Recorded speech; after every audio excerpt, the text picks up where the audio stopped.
இந்த உலகத்தில் வாழக்கூடிய சில மக்களை பற்றி முனாஃபிக்குகள், நயவஞ்சகர்கள், இவர்களுக்கு சிரமமான தொழுகை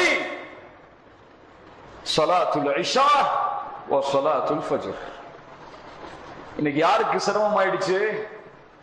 யார் தௌஹீதின் பக்கம் அழைக்கிறார்களோ, யார் குர்ஆன் சுன்னாவின் பக்கம் அழைக்கிறார்களோ, யார் அல்லாஹ்வுடைய தீனை எடுத்து வைப்போம் என்று கிளம்புகிறார்களோ, எம்மை போன்ற மக்களுக்கு சிரமமாகி விட்டது எது? ஸலாத்துல் ஃபஜ்ர், ஸலாத்துல் இஷா. இங்கே வந்திருக்கக்கூடிய எத்துணை மக்களில் ஸலாத்துல் ஃபஜ்ரை ஜமாஅத்தோடு தொழுதவர்கள், தொழாதவர்கள்?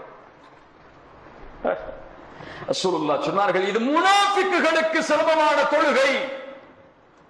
அல்லாஹ் பாதுகாப்பானாக. ரசூலுல்லாஹ் ஸல்லல்லாஹு அலைஹி வஸல்லம் மேலும் சொன்னார்கள், ஹதீஸை கவனியுங்கள், தொடர்ச்சியை. ஒரு மனிதரை பள்ளியில் இமாமாக நிறுத்திவிட்டு இப்போது யாரெல்லாம் ஜமாஅத்துடைய தொழுகைக்கு வராமல் வீடுகளில் இருக்கின்றார்களோ அவர்களுடைய வீடுகளை, நபித்தோழர்களை, விறகு கட்டைகளை எடுத்துக்கொண்டு அவர்களோடு சென்று அவர்களுடைய வீடுகளை எல்லாம் நெருப்பால் எரிக்க என் மனம் நாடுகிறது என்று சொன்னார்கள். தொழுகையை ஜமாஅத்துடைய அழைப்பிற்கு பிறகு வீடுகளில் அமர்ந்து கொண்டிருந்தால் ரசூலுல்லாஹ் அவர்களுடைய வீடுகளை நெருப்பால் எரிக்க ஆசைப்பட்டார்கள். அவர்கள் ஜமாஅத்துக்கு வரவில்லை என்றாலும் எங்கே தொழுவார்கள்? வீடுகளில் தொழுவார்கள். ஆனால் இன்றைய காலம் தொழுகை நடக்கும், ஜமாஅத் நடக்கும், இக்காமத் சொல்லப்படும், பள்ளியில் முஸ்லிம்கள் தொழுவார்கள், வெளியேறுவார்கள், அடுத்த வக்துடைய அதான் வரும், தொழ மாட்டார்கள். ரசூலுல்லாஹி ஸல்லல்லாஹு அலைஹி வஸல்லம் இந்த நேரத்தில் இந்த சமூகம் வாழக்கூடிய மக்களிடத்தில் இருந்தால் என்னாகும்? என்ன சொல்லி இருப்பார்? அல்லாஹ் ரப்பல் ஆலமீன் நம்மை சீர்படுத்துவானாக. கண்ணியத்துக்குரியவர்களே, தொழுகை ஜமாஅத்தோடு நிறைவேற்றப்பட வேண்டும். ஆண்களுக்கு அதை அல்லாஹ் கடமையாக்குகிறார். இன்னும் சில அறிஞர்களிடத்திலே ஃபர்து கிஃபாயா, அது ஒரு கடமையான ஒன்று. தொழுகையை ஜமாஅத்தோடு நிறைவேற்றுதல், அதை விடுதலும் பாவமாக கருதப்படும். அல்லாஹ் கூறுகிறான், வஅகீமுஸ் ஸலாஹ் வஆத்துஸ் ஸகாத், தொழுகையை நிறைவேற்றுங்கள், இக்காமத் செய்யுங்கள், ருக்கு ஜகாத்தை கொடுங்கள், வர்கஉ மஅர் ராகிஇன், ருக்கு செய்பவர்களோடு நீங்களும் ருக்கு செய்யுங்கள். தொழுகை நிறைவேற்றுங்கள், ஜகாத்தை கொடுங்கள், ருக்கு செய்யுங்கள், ருக்கு செய்பவர்களோடு. ருக்கு எதற்குட்பட்டது? எதற்குட்பட்டது? தொழுகைக்கு. அல்லாஹ் அந்த தொழுகையுடைய முக்கியத்துவத்திற்காகத்தான் மறுபடியும் ருக்குஐ அல்லாஹ் இங்கே சொல்லுகிறானா என்றால் கிடையாது.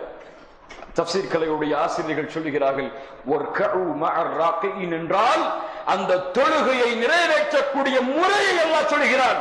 மக்கள் எங்கே ருக்கு செய்கிறார்களோ அவர்களோடு சேர்ந்து நீங்களும் ருக்கு செய்யுங்கள் என்றால் ஜமாஅத்தோடு சென்று தொழுங்கள்.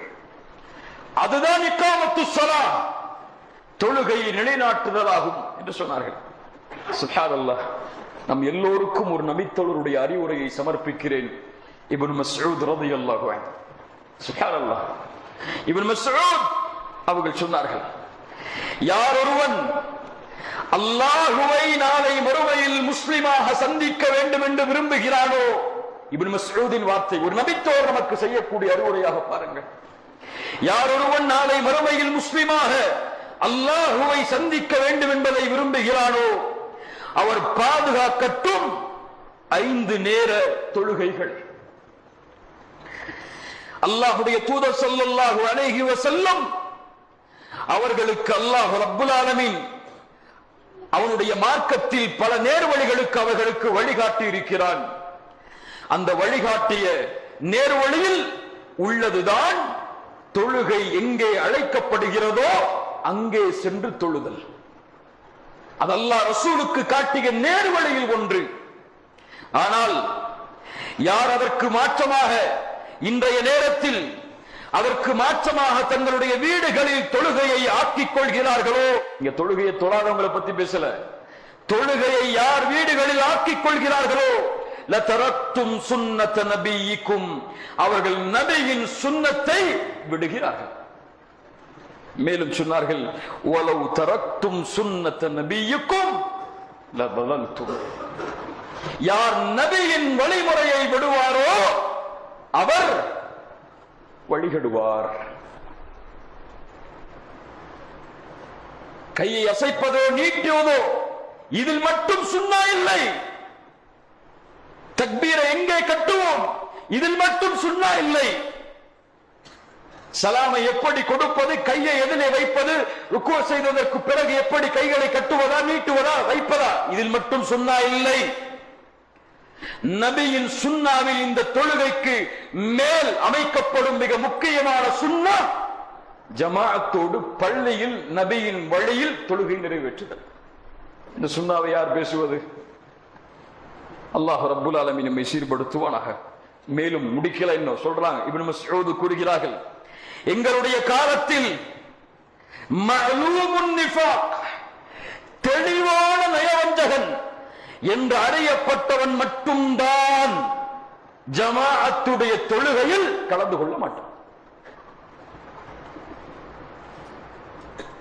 எங்களுடைய காலத்தில் 2 மனிதர்களுடைய தாங்கலாக நோய் ஏற்பட்ட நேரத்தில் கூட ஜமாஅத்துடைய தொழுகையை தொழுதவர்களை நாங்கள் பார்த்திருக்கிறோம்.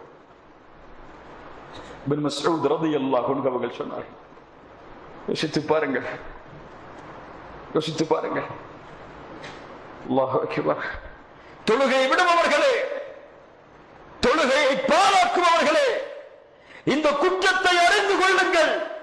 இது சாதாரண ஒரு குற்றம் அல்ல, இது குஃபர், இறை நிராகரிப்பு. அதனால் தான் அல்லாஹ்வுடைய தூதர் ஸல்லல்லாஹு அலைஹி வஸல்லம் தங்களுடைய உயிர் பிரியக்கூடிய அந்த நேரத்தில் இந்த சமூகத்திற்கு கடைசியாக சொல்ல வேண்டிய அறிவுரைகளில் கடைசியாக அல்லாஹ்வுடைய தூதர் இந்த உம்மத்திற்கு செய்த வஸிய்யா, அல்லாஹ்வுடைய தூதர் ஸல்லல்லாஹு அலைஹி வஸல்லம் தங்களுடைய உயிர் பிரிவதற்கு கடைசி நேரத்தில் சொன்னார்கள், அஸ்ஸலாஹ் அஸ்ஸலாஹ் வமா மலக்கத் ஐமானுக்கும். தொழுகை தொழுகை, உங்களுடைய வழக்கரம் சொந்தமாக்கப்பட்ட அடிமைகள் என்று.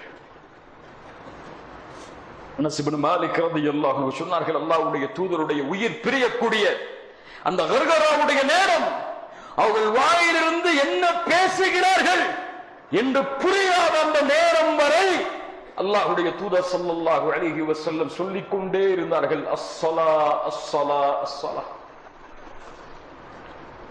நபியை நேசிக்கிறோம் என்று சொல்லக்கூடிய மக்கள், நபிதான் எங்களுடைய வாழ்வின் உயிர் மூச்சு என்று சொல்லக்கூடிய மக்கள், கை வைத்து கேட்டுக்கொள்ளுங்கள், அந்த நபி எனக்கும் உங்களுக்கும் கடைசியாக சொன்ன அறிவுரையை பின்பற்றுவதற்கு எமக்கு தகுதி இல்லை என்றால் எந்த அடிப்படையில் நாம் சொல்கிறோம் அல்லாஹ்வுடைய தூதரை நாங்கள் நேசிக்கிறோம் என்று? எந்த அடிப்படையில் சொல்கிறோம்? அந்த தூதர் மௌத்தாகக்கூடிய நேரத்திற்கு முன்னால் கூட 2 சஹாபாக்களுடைய தோள் தாங்களில் தங்களுடைய கரங்களை இட்டு பூமியில் பாதங்களை தரதரவன இழுத்து ஜமாஅத்துடைய தொழுகையை அபூபக்கருக்கு பின்னால் தொழுத நிகழ்வை நாம் அறியவில்லையா? அந்த நபியின் வாரிசு, அந்த நபியின் பட்டறையில் வளர்ந்த உமர் இப்னுல் கத்தாப் அபூ லுஅ்லு என்ற மஜூசியால் குற்றப்பட்டு வயிற்றின் குடல் வெளியே வந்து எதை குடித்தாலும் வெளியேறும் என்று அளவிற்கு மௌத்துடைய கடைசி நேரத்தில் நபித்தோழர்கள் தொழுகைக்கு அழைத்த பொழுது கூட எழுந்தவுடன் சொன்னார்கள், அல்ஹம்துலில்லாஹ் என்று கூறிவிட்டு சொன்னார்கள், லா இஸ்லாம லிமன் தரக ஸலாஹ். உயிர் பிரியக்கூடிய நேரத்திற்கு முன்னால் உமர் அவர்கள் சொன்னது, லா இஸ்லாம லிமன் தரக ஸலாஹ், இஸ்லாம் என்பது இல்லை தொழுகையை விடுபவருக்கு. தொழுகை விடுபவருக்கு இஸ்லாமுடைய எந்த அங்கீகாரமும் இல்லை என்று உமர் இப்னுல் கத்தாப் ரலியல்லாஹு அன்ஹு அவர்கள் சொன்னார்கள். தொழுகையை விடுதல் மிகப்பெரிய பாவம் கண்ணியத்துக்குரியவர்கள். அதற்கு அடுத்தபடியான பாவம் தொழுகையுடைய நேரத்தில் ஜமாஅத்தில் அந்த தொழுகையை தொழாமல்